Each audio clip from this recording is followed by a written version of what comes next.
Assalamualaikum warahmatullahi wabarakatuh.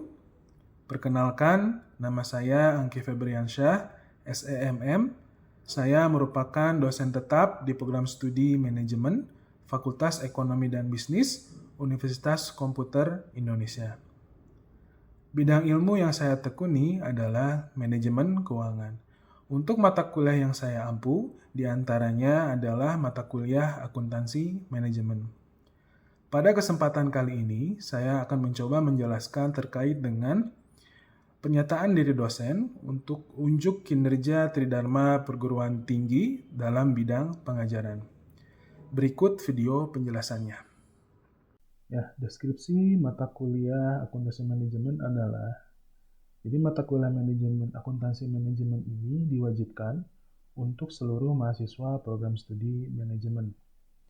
Di sini, mahasiswa akan diberikan pemahaman mengenai akuntansi manajemen, yang dimana di sini akan menjelaskan tentang peran akuntansi manajemen sebagai pengolah sistem informasi keuangan dalam perusahaan dengan melihat sebagai pencatat skor atau scorekeeping, penarik perhatian manajemen atau attention directing, dan penyedia informasi untuk pemecahan masalah atau problem solving di suatu perusahaan. Jadi dalam mata kuliah ini diharapkan mahasiswa program studi manajemen bisa mengolah sistem informasi keuangan menjadi tools untuk penyedia informasi sehingga bisa mengambil keputusan yang tepat dalam mengatasi suatu masalah di perusahaan. Capaian pembelajaran pada mata kuliah ini adalah yang pertama, diharapkan memiliki kemampuan dalam menyusun rencana aktivitas yang memberikan informasi sebagai dasar untuk mengalokasikan sumber daya kepada berbagai aktivitas yang direncanakan. Yang kedua, memiliki kemampuan dalam menyajikan informasi penyimpangan pelaksanaan rencana yang memerlukan perhatian agar manajemen dapat merumuskan tindakan untuk mencegah berlanjutnya penyimpangan yang terjadi. Terus yang ketiga, di sini memiliki kemampuan dalam menyajikan informasi yang akan dijadikan sebagai dasar dalam setiap pengambilan keputusan atau pemecahan masalah yang akan dilakukan oleh para pimpinan perusahaan. Metode pembelajaran yang dilakukan dalam mata kuliah akuntansi manajemen ini yang pertama adalah ceramah, di mana nanti mahasiswa akan mendengarkan paparan materi dari dosen terkait dengan materi akuntansi manajemen agar mahasiswa dapat memahami terkait dengan materi perkuliahan yang diberikan. Yang kedua adalah simulasi. Metode pembelajaran ini di mana dosen akan memberikan perumpamaan dalam memaparkan materi pembelajaran sehingga mahasiswa tidak monoton dalam menerima materi kuliahnya. Sehingga nanti di kelas tidak akan muncul kesan bosan, seperti itu. Dan untuk yang ketiga, studi kasus. Jadi tidak hanya materi saja atau teori saja yang diberikan dalam mata kuliah ini, tapi juga ada studi kasusnya sehingga mahasiswa akan bisa memecahkan masalah berdasarkan bahasan atau permasalahan yang sedang terjadi di masyarakat. Terus yang keempat ada diskusi. Jadi setelah pemaparan materi, nanti akan dibuka diskusi dua arah.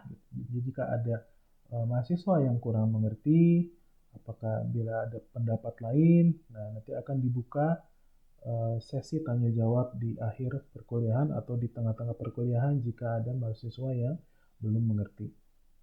Dan juga untuk mata kuliah ini akan diberikan tugas kelompok agar supaya mahasiswa mampu memiliki keberanian untuk public speaking atau berbicara di depan kelas dan juga mampu menganalisa fenomena-fenomena permasalahan yang terjadi di masyarakat yang berkaitan dengan mata kuliah akuntansi manajemen, sehingga nanti akan terlihat juga penyerapan dari materi yang telah saya sebagai dosen berikan kepada mahasiswa sudah sejauh mana penyerapan materinya ke mahasiswa.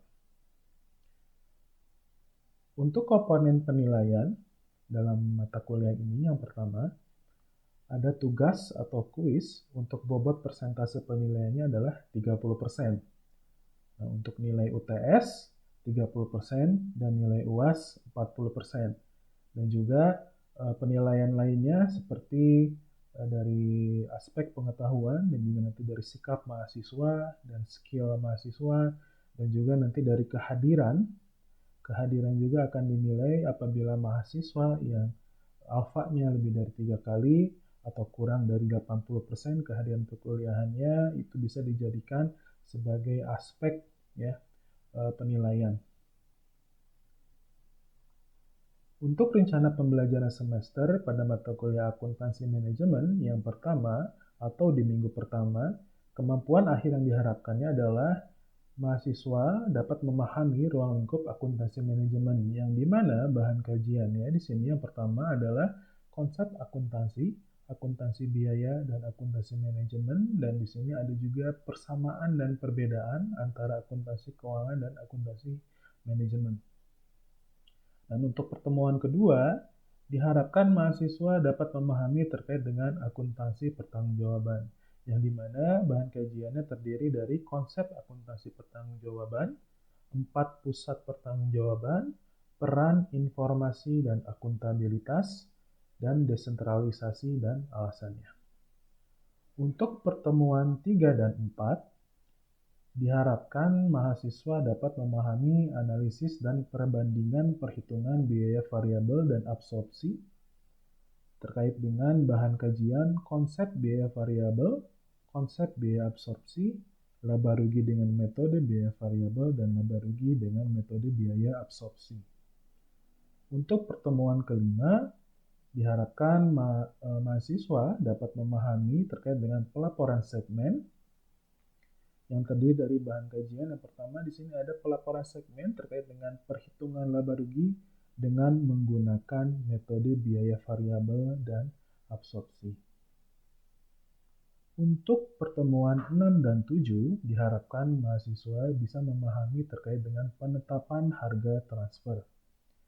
Nah, bahan kajiannya di sini terdiri dari penetapan harga transfer berdasarkan harga pasar, penetapan harga transfer berdasarkan negosiasi, penetapan harga transfer berdasarkan biaya. Dan untuk pertemuan 8 adalah ujian tengah semester.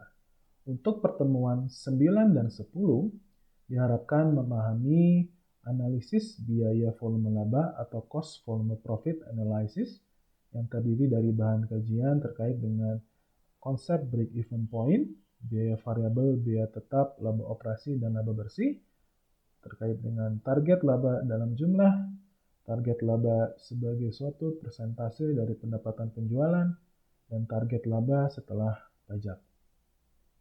Untuk pertemuan 11, diharapkan mahasiswa dapat memahami terkait dengan activity based costing, yang terdiri dari bahan kajian, konsep activity based costing, syarat penerapan activity based costing, dan perbedaan penerapan cost volume profit analysis dengan activity based costing.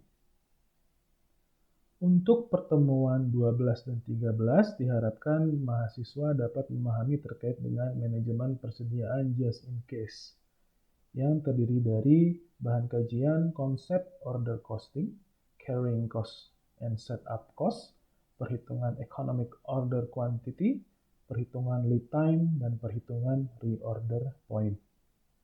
Untuk pertemuan 14, diharapkan mahasiswa dapat memahami manajemen persediaan atau just in time, yang terdiri dari bahan kajian. Yang pertama ada konsep dasar just in time, karakteristik dasar just in time, perbedaan just in case dan just in time, dan keterbatasan just in time. Untuk pertemuan 15, diharapkan mahasiswa dapat memahami terkait dengan balance scorecard, yang terdiri dari bahan kajian terkait dengan konsep balance scorecard, peranan ukuran kinerja, menghubungkan ukuran kinerja dengan strategi, perspektif pembelajaran dan pertumbuhan, perspektif proses, perspektif pelanggan, dan perspektif keuangan. Dan tentunya dari tiap pertemuan ini akan selalu ada studi kasus sehingga mahasiswa bisa lebih mengerti terkait dengan permasalahan-permasalahan yang terjadi di masyarakat. Dan untuk pertemuan 16 terakhir adalah ujian akhir semester. Nah, berikut sekian untuk terkait dengan rencana pembelajaran semester untuk mata kuliah akuntansi manajemen. Untuk video terkait dengan pengajaran di kelas, berikut untuk cuplikannya. Assalamualaikum warahmatullahi wabarakatuh. Waalaikumsalam warahmatullahi wabarakatuh. Ya, alhamdulillah kita bertemu kembali di mata kuliah akuntansi manajemen ya hari ini. Untuk pertemuan kali ini kita akan membahas terkait dengan konsep ya atau terkait dengan activity based costing ya. Jadi untuk lanjutan dari materi sebelumnya. Dan di sini kita target gitu ya atau output yang akan kita harapkan gitu kan ya, output yang akan kita harapkan dalam pertemuan kali ini, semoga kalian nanti bisa memahami gitu ya apa yang dimaksud dengan activity based costing. Terus nanti kita akan melihat syarat-syaratnya seperti apa, terus keuntungan menggunakan ABC atau activity based costing itu apa aja, dan nanti kita melihat perbedaan ya dari cost volume profit dan juga activity based costing. Nah, sebelum ke materi ada pertanyaan dulu sini? Tidak ada gitu ya. Nah, kita lanjut ke konsep lebih dahulu gitu ya. Kalau kita lihat di sini yang namanya juga activity based costing atau ABC. Dari namanya aja activity, aktivitas. Nah, berarti pembiayaan di sini dia muncul gitu ya akibat dari aktivitas-aktivitasnya. Jadi semakin banyak aktivitasnya itu nanti dia akan semakin meningkatkan biayanya. Nah, kalau bisa kita lihat di sini diperkenalkan oleh Kaplan and Cooper pada tahun 1980-an. Nah, ini terkait dengan struktur biaya perusahaan. Gitu ya. Jadi nanti kita bisa melihat dari pandang tradisional dan secara ABC gitu ya. Nah, kita masuk ke bagian sini bagaimana kita untuk memahami activity based costing gitu ya. Nah, yang sudah saya katakan gitu ya sebelumnya, jadi kan kita berdasarkan aktivitas. Jadi semakin banyak aktivitas yang dilakukan oleh perusahaan sehingga dia akan menimbulkan banyak biaya. Jadi makin banyak pemicu biayanya. Gitu. Jadi akan mempengaruhi yang namanya apa? Yang tahu di sini? Jangan tegang. Biasa aja, ya, jangan takut sama saya. Nah, ini akan mempengaruhi yang namanya harga pokok produksi, ya. Nah, ini kaitannya dengan harga pokok produksi karena di sini untuk activity based costing itu yang pertama dia langsung ke alokasi biaya overheadnya. Jadi si alokasi biaya overhead di sini bisa kalian lihat dia berdasarkan aktivitas, jadi bukan volume, ya. Nah, terus nanti kita akan bertugas akan melihat pemicu-pemicu biayanya itu ada apa aja.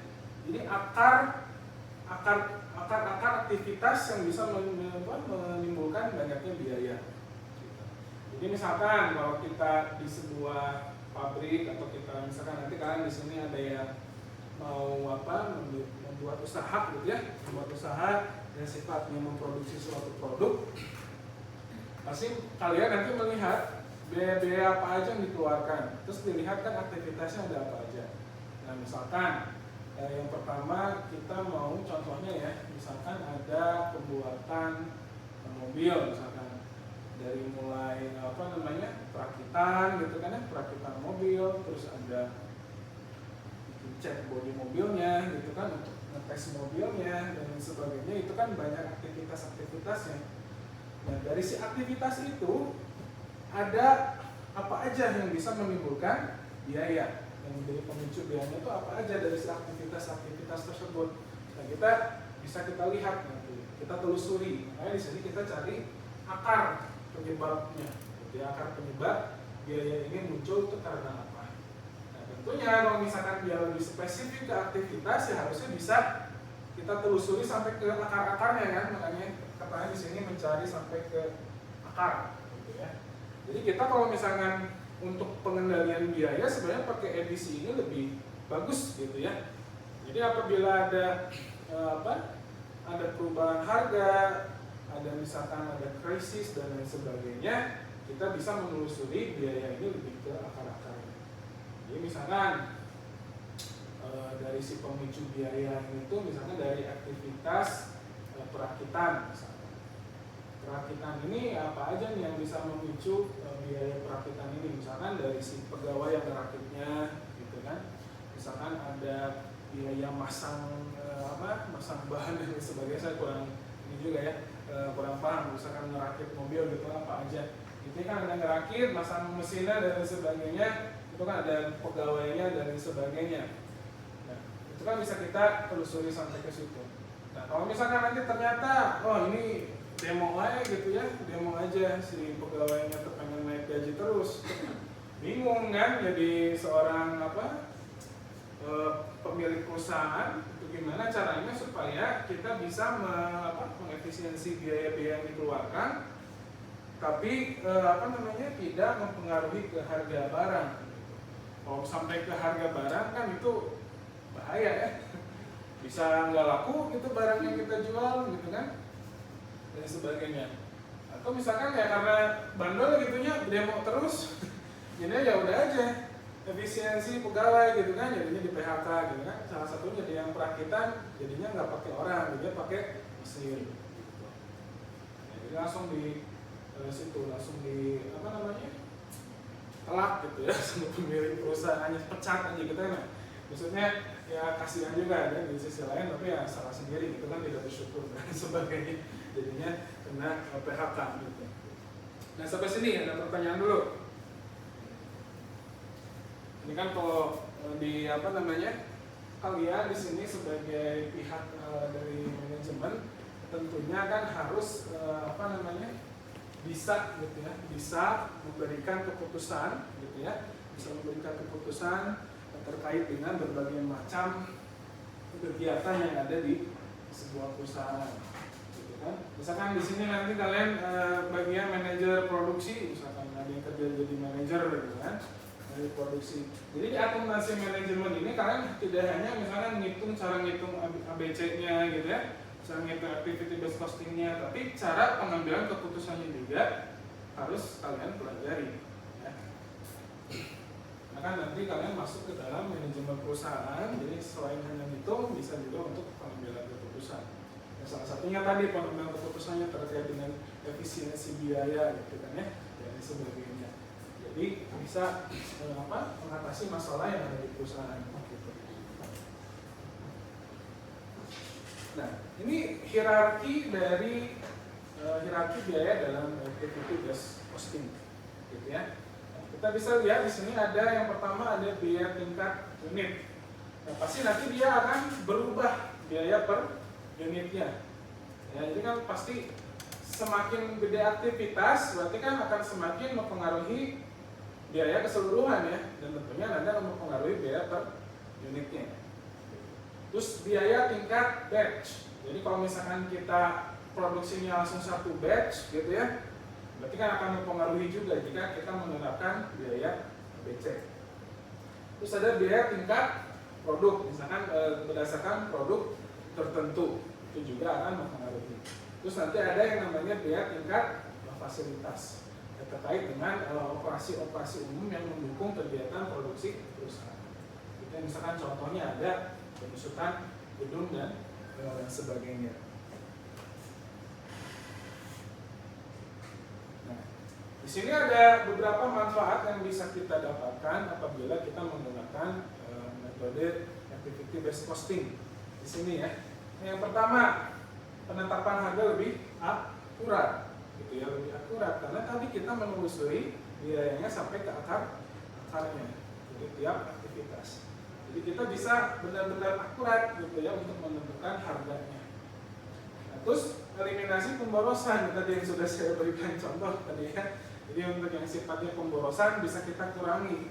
Jadi misalkan aktivitas-aktivitas yang nggak perlu gitu kan. Misalkan kita pernah sempat melihat video yang viral misalkan ya, ada toko kue yang di Cina kalau nggak salah ya, pernah lihat gak?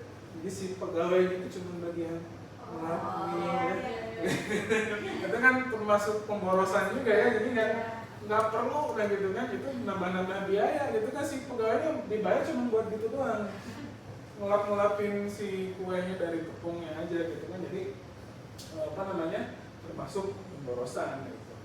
Terus bisa mempengaruhi keputusan strategis gitu kan terkait dengan meningkatkan bauran produknya. Pasti kan keputusannya tentunya harusnya lebih akurat ya, karena kita memang bisa menelusuri biayanya sampai ke akar-akarnya. Terus di sini ada efisiensi operasional, jadi meningkatkan profitabilitas secara signifikan. Ya, kalau kita bisa menelusuri biayanya sampai ke akar-akarnya sehingga bisa mengeliminasi pemborosan, ya tentunya akan mempengaruhi profit. Keuntungannya harus lebih besar harusnya, karena biaya-biayanya kita bisa efisiensikan. Gitu.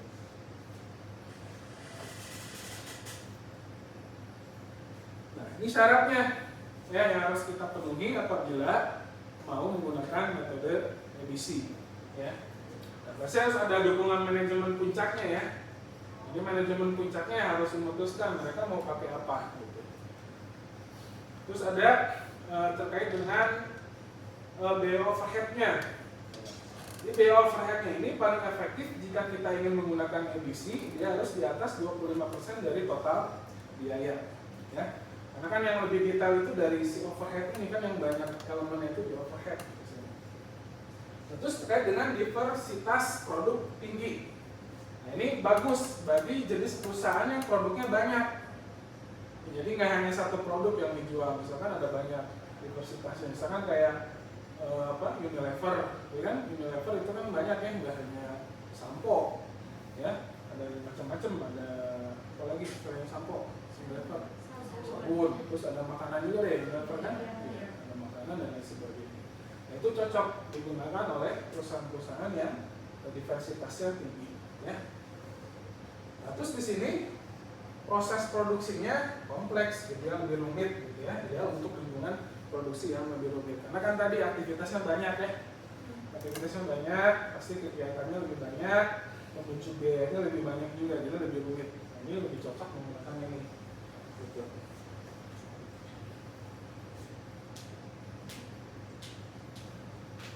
Terus ada ketersediaan data dan infrastruktur.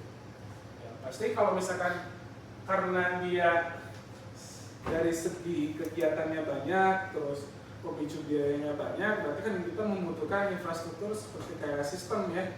Kita butuh komputerisasi supaya kita nyatatnya tidak pusing. Kalau data komputerisasi kan tidak enak, itu kan elemen biayanya kan banyak sekali.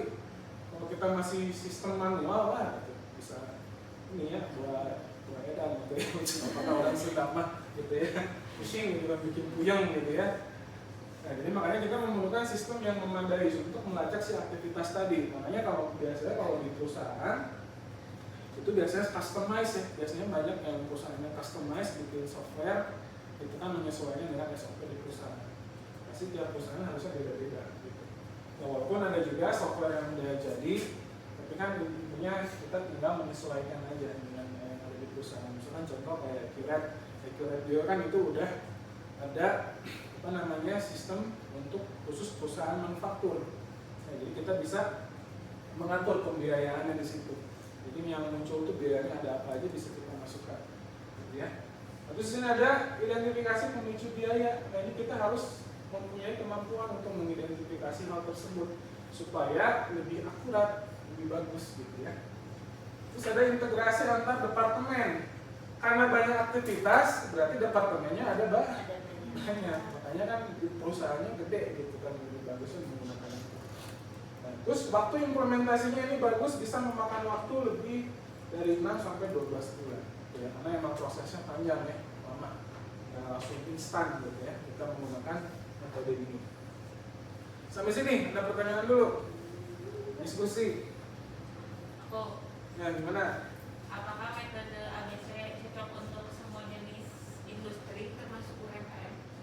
Nah, bisa, gitu ya, cocok juga. Cuman UMKM biasanya kan kalau UMKM dia lebih simple ya mereka, jadi belum memikirkan ke sini karena rata-rata kalau penelitian ke lapangan UMKM itu mereka rata-rata hanya baru nyatet ya, secara ilmu mereka aja gitu. Ya mereka ngeluarin segini gitu kan ya, tapi belum ngerti gitu. Mereka tuh ngerti oh metodenya ini, oh ternyata yang mereka gunakan itu ABC. Ya ini kan bisa aja untuk yang UMKM juga bisa aja. Justru bagus juga kan, karena bisa mendeteksi biaya sampai ke akarnya. Jadi UMKM bisa menentukan harga lebih bagus gitu ya, supaya meningkatkan profit gitu. Ada lagi? Tidak ada, kita lanjut lagi ya. Nah, ini ada pertimbangan biaya juga dan manfaat gitu ya. Nah istilahnya kalau misalkan kita pada saat awal pengimplementasian MBC pasti bisa jadi gitu ya, yang kita hitung itu ya tinggi gitu, yang biaya kita keluarkan itu pasti tinggi, memerlukan lintas fungsi yang verifikasi sehingga memerlukan biaya yang banyak. Tapi kan nanti manfaatnya ke depannya bisa lebih banyak gitu ya apabila kita menggunakan metode ini. Karena kan tadi lebih akurat yang sudah saya katakan tadi. Cuma kan nanti mungkin kalau udah kita praktek ke lapangan, udah bekerja di perusahaan, itu kan pasti nanti ada penyesuaian juga ya oleh perusahaan. Kita tergantung nanti kerjanya di mana, apakah akan menerapkan ini atau tidak gitu.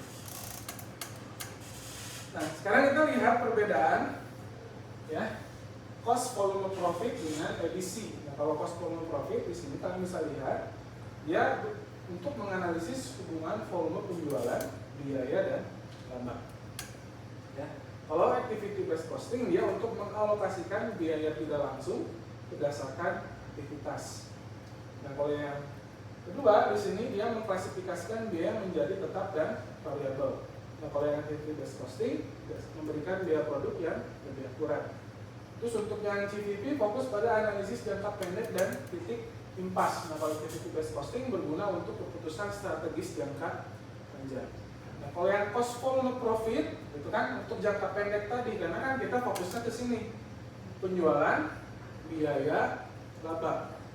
Ya, dari biaya-biaya yang kita keluarkan, kita bisa menghasilkan berapa penjualannya, sehingga kita bisa tahu berapa laba yang didapat, sehingga kita bisa tahu kapan balik modal, gitu ya. Biasanya kalau awal-awal seperti itu kan, kita mau tahu berapa bulan nih balik modal gitu kan dan lain sebagainya. Tentunya kita bisa menggunakan ini untuk cost volume profit. Nah, kalau misalkan activity based costing, nah ini untuk jangka yang lebih strategis, sehingga kan memerlukan waktu yang lama karena ini harus lebih detail, gitu kan. Nah, sampai sini ada pertanyaan dulu? Belum ada? Kita next lagi. Nah, ini fokus dan kegunaan CVP dan EBC. Ya. Terus di sini intinya yang sudah sudah kita bahas tadi ya sebelumnya. Nah, ini cuma kita sajikan dengan menggunakan gambar gitu ya. Nah, ini kesimpulannya ya. Jadi intinya dengan menggunakan EBC ini kita bisa memaksimalkan potensi biaya-biaya yang ada. Dan kita juga bisa membuat akurasi biayanya itu lebih akurat, karena kan kita emang telusuri benar-benar dalam ke si pemicu biayanya berdasarkan aktivitasnya tadi. Ya, jadi makanya dengan menggunakan EBC ini dia digunakan untuk strategi jangka panjang, untuk metode berkelanjutan terus-menerus, sehingga perusahaan ini ya nanti kedepannya bisa mencapai goal yang lebih luar biasa. Tentunya apa goalnya? Cuan ya, profit, cuan gitu ya. Nah, itu pasti yang harus sebagai tujuan utama ya sebuah perusahaan. Nah, sampai sini ada pertanyaan dulu? Tidak ada? Kalau tidak ada, kita cukup sudahi saja pertemuan kali ini. Kita ketemu lagi di minggu depan ya untuk materi selanjutnya. Kalau tidak ada pertanyaan, kita cukup sekian. Semoga bermanfaat ilmunya. Sekian. Assalamualaikum warahmatullahi wabarakatuh. Waalaikumsalam.